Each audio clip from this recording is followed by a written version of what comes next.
Ir žmogų labai mylinti Lietuvos žemę. Prašau. Mielieji mano, aš galiu labai garsiai rėkti, galiu labai tyliai šnekėti.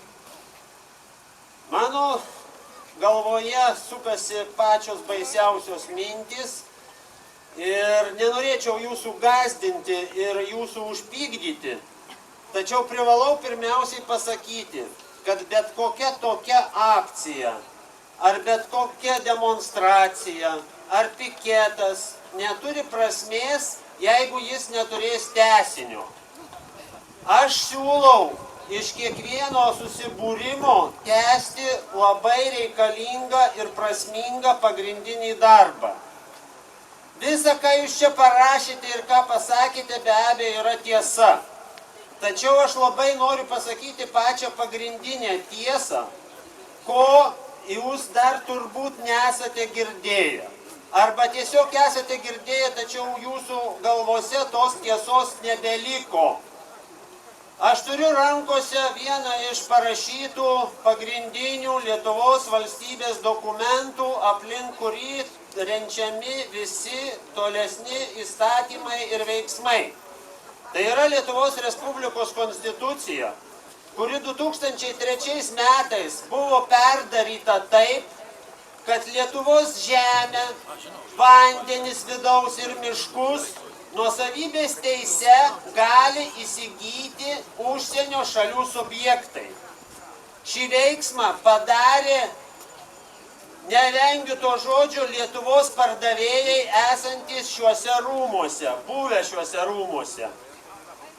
Ir dabar nuo 2003 metų Lietuvoje prasidėjo nevaldomas procesas, kai Lietuva gabalėliais tąsoma į visas šalis.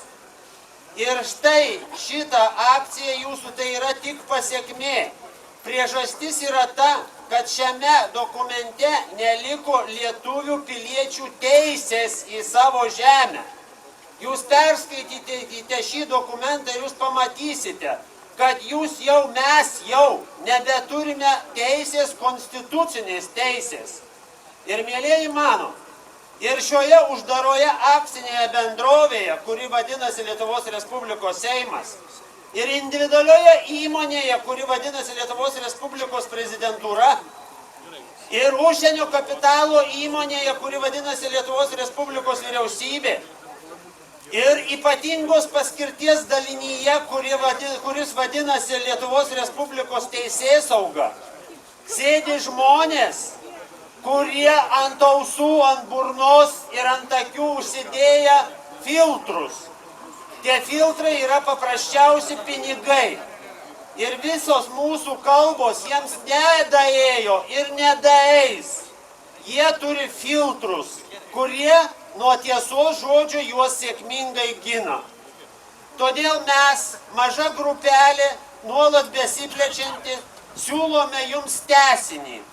Vienintelis būdas teisinis šiuo metu yra visuotinis referendumas, kuris turi aukščiausią įstatymo galią.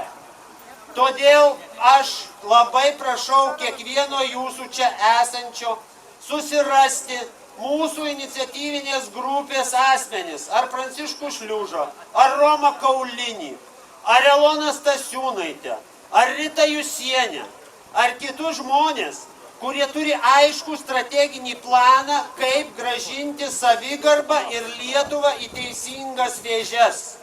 Patikėkite, kito geresnio plano niekas nepasiūlys, o visi, kas veiks šį, labai pasižiūrėkite, kas už to žmogaus nugaros stovi. Už mano nugaros stovi gili istorinė praeitis. Už mano nugaros stovi visi mano kaimo vyrai, pokario metais gulė pamiškėje prieš enkavadistus.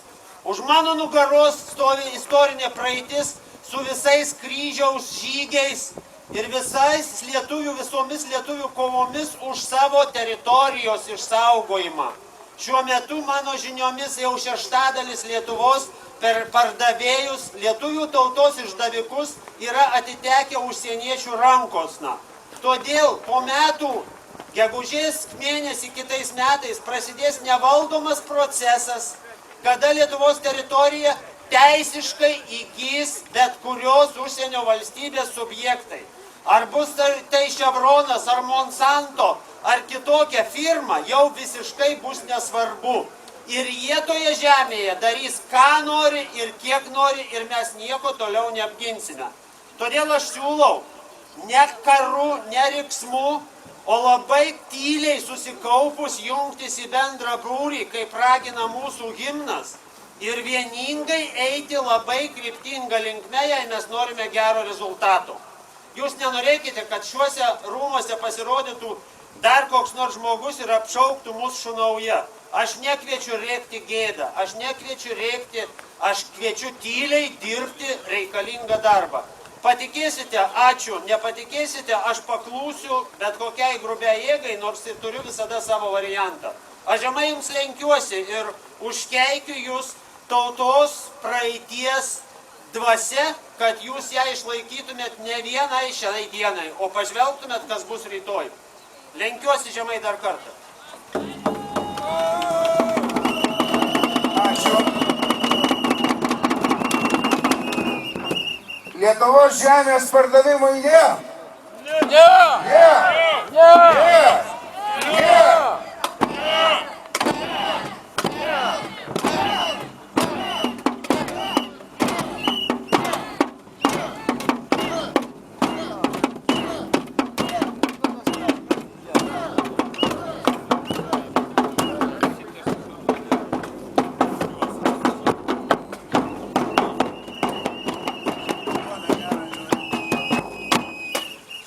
Vieną svarbų sakinį pamiršau pasakyti. Mums reikės vis tik tai vieną kartą įveikti tą užkeiktą ribą, kuri vėlgi įrašyta, įkirsta Konstitucijoje, tai yra surinkti 300 000 piliečių parašų. Štai šiai akcijai mes vis tiek turime ruoštis, o kad tai įvykdytume, mums reikia Lietuvoje minimum 2000 ištikimų žmonių. Jeigu Lietuvoje nėra 2–3 tūkstančių lietuvių, tada mes galime apie šį kraštą ir pamiršti. Aš labai galiu jums užtikrinti, kad ta riba įveikiama kol kas. Paskui bus vėlų. Ačiū.